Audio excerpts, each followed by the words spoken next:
오늘 본문을 보면 좀 답답하지요. 그래서 그렇게 말할 수 있습니다.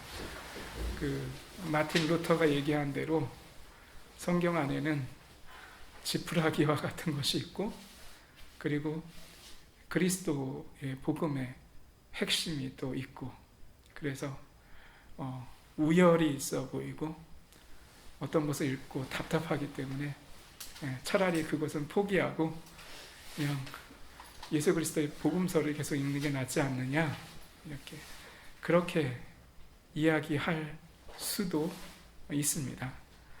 그런데 조금 다른 생각을 가진 분도 있다고 전에 말씀드렸었습니다. 예를 들어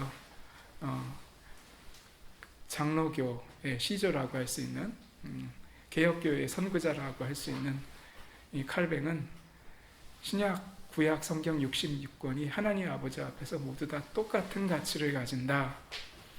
그러므로 어느 하나라도 높거나 낮은 것이 없고 같고 우리가 묵상해야 될 본문이다. 그래서 처음부터 창세기 끝부터 마지막 요한계시록 직전까지, 요한계시록에 대해서는 이것은 너무 어렵다, 이것은 하나님께로부터 받아야 되는 건데 어렵다, 그래서 제가 알고 있기로 요한계시록은 하지 않은 걸로 알고 있습니다. 그러나 읽는 걸 포기하는 건 아닙니다.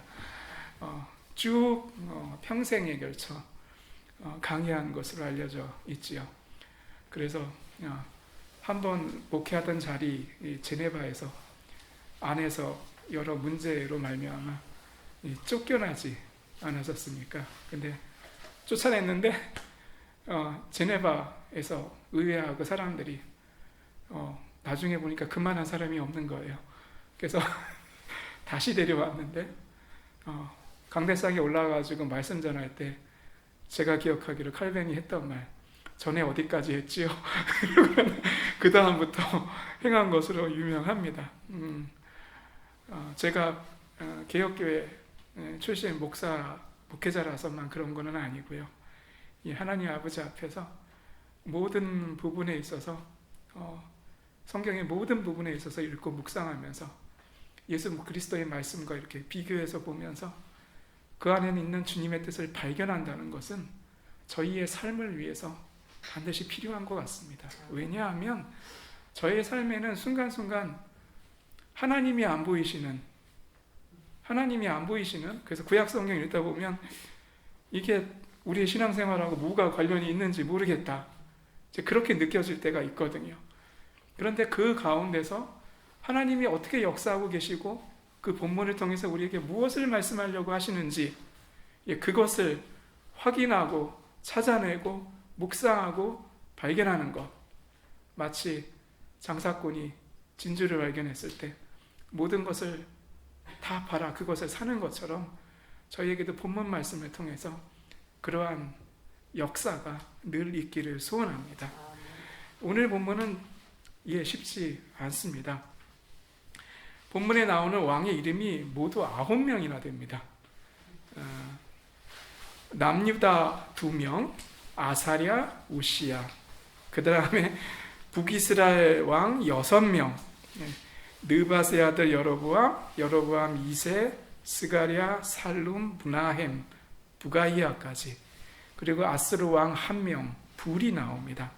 그래서 굉장히 어지러운데 사실은 일관성을 가지고 있습니다. 그걸 정리하면서 봅시다. 먼저 오늘 이야기는 북이스라엘의 3명의 왕에 대한 이야기가 중심입니다. 그런데 이들이 바뀔 때에 남유다의 왕은 아사랴 1명이었습니다. 그런데 그에게 또 다른 이름이 있습니다. 자세히 보시면 8절에 유다의 왕 아사랴의 제38년에, 그리고 13절에 보시면 유다 왕 우시야 제39년에, 그리고 17절을 보시면 다시 유다 왕 아사랴 제39년에 그렇게 되어 있어요. 38, 39 그렇게 나오는데 보시면 38, 39, 39 나오는데 왕의 이름이 아사랴, 우시야, 아사랴예요. 연구하시는 분들은 이 아사랴는 본명이고 오시아는 왕명인 것으로 판단을 하고 있습니다. 우리나라도 그랬죠. 조선에 왕이 살아있을 때하고 죽고 난 다음에 이름이 조금씩 다를 때가 있잖아요. 그것처럼 아사랴는 본명이고 우시아는 왕명이었던 걸로 생각합니다. 그런데 남유다의 왕 한 명이 물론 오래 살기는 했는데 시절의 북쪽은 왕이 3명이나 갑작스럽게 바뀌었다는 건 그만큼 북이스라엘이 불안했다는 걸 뜻합니다. 오늘 본문의 중심 인물은 스가랴, 살룸, 므나헴 3명입니다. 먼저 스가랴라는 왕을 설명하기 위해서 2왕의 이름이 더 나오고 있습니다. 그의 아버지 여로보암이란 예후 왕조의 여로보암 2세입니다. 예후 왕조는 예후, 여호아스, 요아스, 여로보암 2세, 그리고 마지막으로 스가랴였는데 6개월밖에 다스리지를 못합니다. 예언자들의 말씀대로 예후 왕조는 4대 만에 끊어집니다. 4대 이후에 끊어집니다. 그렇게 된 이유는 오늘 본문을 보면 북이스라엘을 처음 만든 느밧의 아들인 여로보암 1세의 죄에서 벗어나지 못했기 때문입니다. 근데 당시 사람들은 그 예언이 실제로 이루어지리라고는 생각하지는 못했던 것 같습니다. 왜냐하면 예후 왕조의 여로보암 2세 때 이스라엘이 너무 막강했기 때문입니다. 그래서 이 왕조가 무너질 거라고는 생각하지 못했는데 그의 아들 스가랴 때 갑작스럽게 무너집니다. 이를 아무도 예측하지 못했다는 것은 여러분들이 남유다에 나중에 보면 유명한 왕이 있거든요. 히스기야. 근데 히스기야의 엄마 이름이 스가랴의 딸 아비로 되어 있습니다. 여기서 스가랴의 딸 아비라고 되어 있는데 그 스가랴가 바로 오늘 본문의 스가랴인 것으로 알려져 있습니다. 즉 스가랴의 딸이 남유다로 시집을 왔던 건데 설마 무너질 줄은 몰랐던 거예요. 그래서 남유다 왕이 북이스라엘하고 이렇게 잘 붙어 있고자 교류를 하고자 그 딸을 며느리로 맞아들였는데 확 무너졌던 거예요. 정권이 바뀔 줄 알았으면 좀 더 신중했겠지요. 그녀가 남유다 아하스의 왕의 아내가 됐기 때문에 북이스라엘이 그런데 갑자기 정권이 바뀌었어요. 그러다 보니까 계속해서 남유다하고 북이스라엘하고 사이가 안 좋게 되는 겁니다. 왜냐하면 시집간 그 딸이 북이스라엘을 보면서 마음이 좋지 않을 거 아니에요.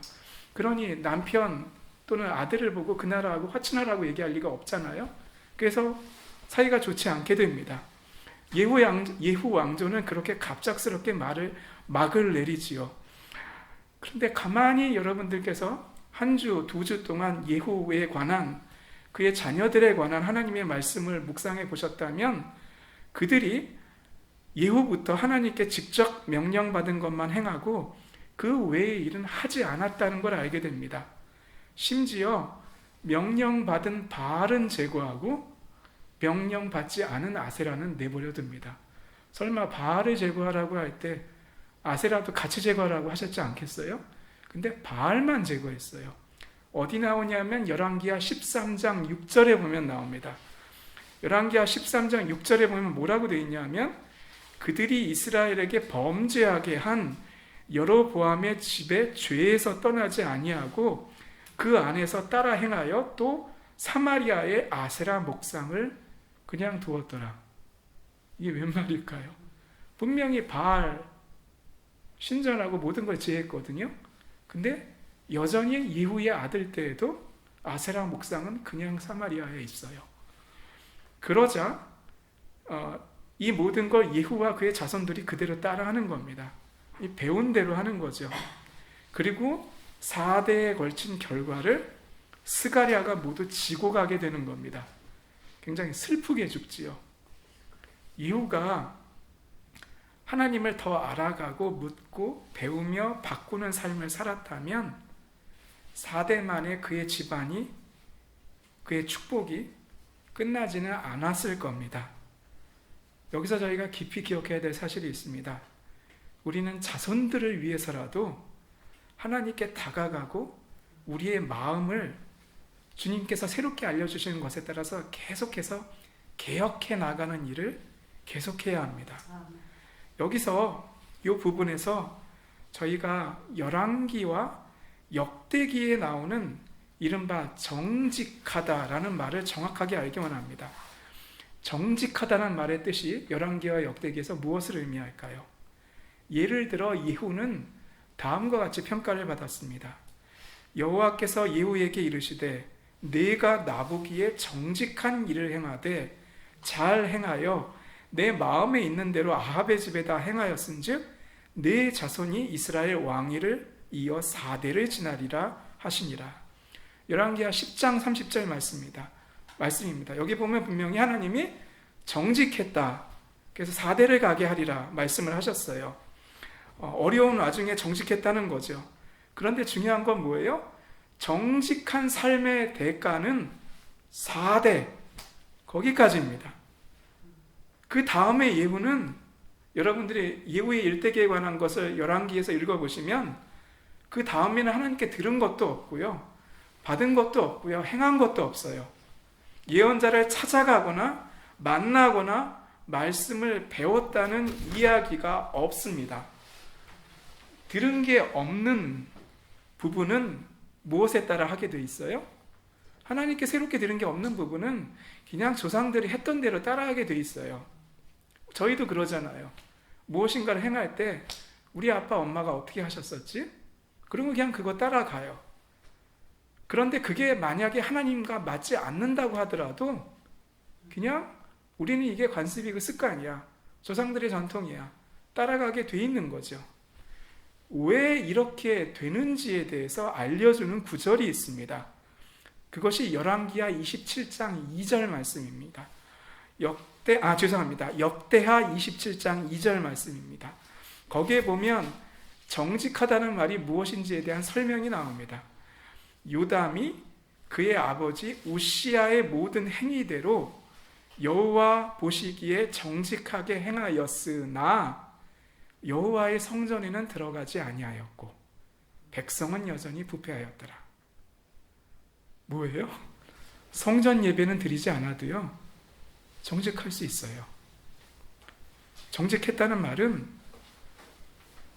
부모에게서 배운 율법대로 삶을 살았지만 하나님과의 교류나 교통은 없었다는 뜻이에요. 물론 요담이 아버지 우시야가 성전에서 근동의 왕들처럼 직접 제사장이 하게 되어 있는 걸 자기가 하려다가 하나님께 벌받은 것을 기억했기 때문일 수도 있겠죠. 그러나 성전 윗문을 건축하면서도 요담은 성전에 들어가지 않았고 그냥 배운 관습대로 거했고, 백성들은 그것을 보고 하나님하고의 현실적인 교류가 없기 때문에 왕이 성전에 안 들어가는데 백성들이 성전 들어가는 거 지켰겠습니까? 그러니까 그냥 배운 대로 살고, 그래서 백성들은 계속해서 부패해 가는 겁니다. 그들도 하나님과의 교류가 없었기 때문입니다. 사랑하는 여러분, 우리가 계속 하나님 아버지 앞에서 정결한 신앙을 가지기 위해서는 끊임없이 배우고요, 끊임없이 하나님과 교류하면서 주님께서 무엇을 원하시는지를 알고 바꿀 때에 하나님은 저희를 끝없이 축복하시는 겁니다. 그것이 다윗의 신앙이기도 합니다. 우리의 신앙이 하나님 아버지 앞에서 그렇게 서가기를 원합니다. 그래서 결국 예후의 왕조는 스가랴 때 갑작스럽게 끝납니다. 스가랴를 죽이고 왕위에 오른 살룸은 야베스의 아들이라고 오늘 본문에 나와 있어요. 그렇죠? 그런데 이 글을요, 똑같이 어떻게 읽을 수도 있냐면요, 야베스 길르앗 출신이라고 읽을 수도 있어요. 요단 동편. 그러면 이 본문이 무엇을 뜻하는지가 분명해집니다.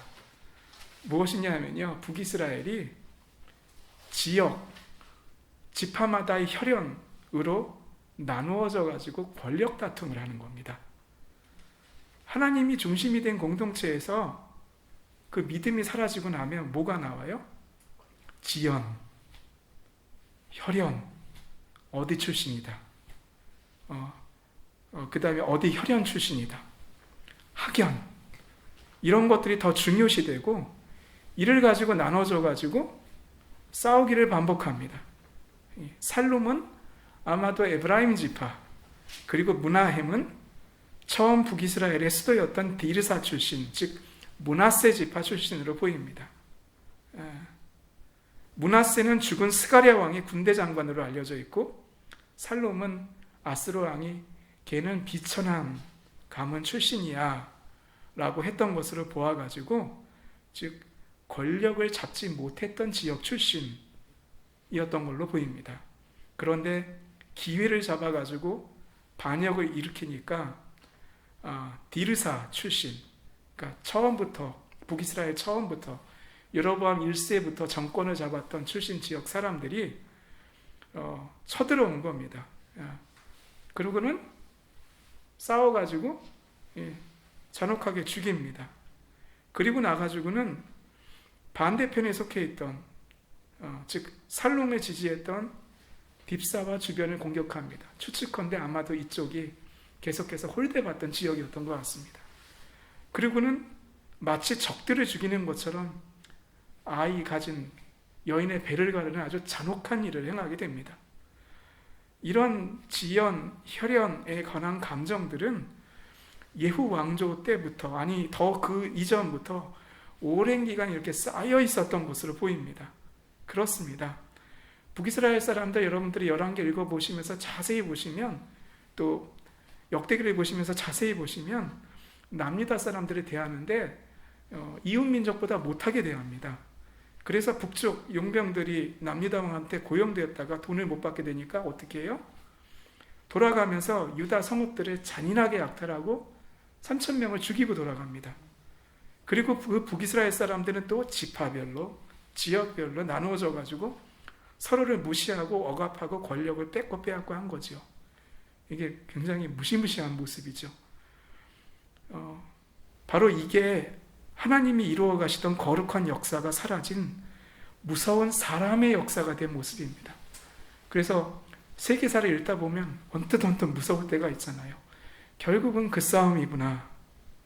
그래서 성경은 하나님 살아계신 걸 잊어버리고 점점 더 멸망의 길로 걸어가고 있는 이 북이스라엘의 모습을 아주 참담하고, 그리고 어떻게 굉장히 짧게 기록해서 저희에게 보여주고 있습니다. 므나헴은 그렇게 왕위에 올라서 예후처럼 백성들에게서 은 1,000달란트를 거두어 가지고 아수르 왕에게 주고 평화를 샀다고 기록하고 있습니다.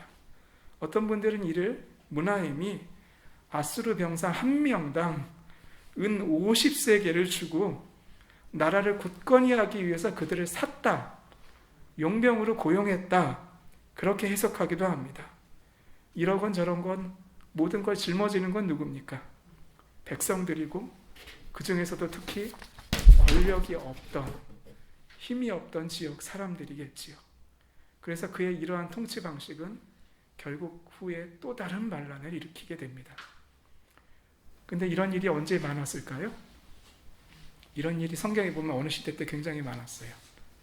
이게 어느 시대냐 하면 바로 예수님 시대입니다. 말도 못했습니다. 힘을 가진 자는 평화를 이야기하면서 나라와 사람들을 다 가르고 약한 자에게서는 빼앗고 강한 자에게는 바칩니다. 그 가운데 끝없는 반란이 역사를 지배합니다. 그게 인간 세계사입니다. 그래서 오늘 본문은 분명히 저희에게 가르쳐주고 있습니다. 정직함만으로 조상들에게 배운 대로 한다고 그 문제가 해결되지 않습니다. 그런 세상에 예수님은 저희에게 왕으로 오실 때에 함께 짐을 지고 함께 걸어가는 길을 가셨습니다. 그게 쉬웠겠습니까? 어려운 길이죠. 그래서 사람들이 처음에는 다 정직해 보이다가, 똑바로 행동하는 것처럼 보이다가 나이가 들어가고 권력을 손에 쥐게 되면 다 방향을 트는 거 아닙니까? 그런데 예수님은 그 짐을 함께 지고 가시면서 백성들에게 때로는 찬사를 듣고 때로는 저주를 들으면서도 흔들리지 않고 세상을 담지 않은 왕이 되셨습니다. 그 중요한 이유는 단지 주어진 말씀을 지키며 사는 정직함을 넘어서 하나님과 동행하며 그분께 비전을 끊임없이 받는 삶을, 그분하고 끊임없이 연결되어 있는 삶을 한평생 사셨기 때문입니다. 그건 물질로 살 수 있는 게 아닙니다. 무엇 할 때만 받는 겁니까? 무릎으로 나아갈 때만 받는 것이지요. 예수님은 그 무릎 꿇고 하나님께 받는 그것에 대해서 그렇게 표현하신 적이 있습니다. 나라가 임하시오며 뜻이 하늘에서 이루어진 것 같이 땅에서도 이루어지이다. 즉 여기서 말하는 뜻은 세상을 향한 하나님의 비전은 하늘에서 시작되는 것이고 하늘에서부터 먼저 이루어집니다. 그것은 세상적인 정직함만 가지고는, 하나님과 교류 없는 세상적인 정직함만 가지고는 알 수가 없는 거고요. 하나님께 기도하면서 그분의 뜻을 간절히 따르기 위해 나아갈 때 계속 하늘로부터 전달되어 오는 것입니다. 이 비전을 그래서 날마다 받는 사람은요, 세상은 알지도 못하고 이길 수도 없는 방식이라고 하는 그 복음을 온전히 믿고 따라가는 겁니다. 그렇습니다. 복음은 문자를 넘어서는 비밀입니다. 그 복음의 비밀을 온몸으로 깨닫고 나아가는 방법은 성전에서 무릎 꿇고 나아갈 때만입니다. 사랑하는 여러분, 이를 잊지 맙시다. 예후처럼 중대한 일 때에 예언자가 와서 선포해주는 말씀 붙잡고 그것만 지키고 3, 4대 나갈 때 복을 받으면 좋겠죠. 그러나 그 다음은 극복될 수 없는 수없는 문제들을 결국은 가지고는 엉망으로 행동하다가 이 땅에 잔인함에 묻혀버리기 마련입니다. 저희는 결단코 그러하지 않기를 원합니다. 날마다 주님께 묻고 아뢰고 말씀을 묵상하고 응답받음으로 이를 통하여 하나님이 하늘에서 이루어 가시는 그 모든 것을 알게 되고, 그것이 이 땅에서 이루어지는데 하나님, 저 작은 일이라도 감당할 수 있을까요? 착하고 충성된 종아, 내가 그 일을 너에게 알리리라. 같이 가자. 그것을 감당하시는 여러분과 제가 되기를 원합니다. 그것이 우리의 행복임을 믿습니다. 이를 믿으며 기도로 나아가는 여러분과 제가 되기를 주의 이름으로 축원합니다.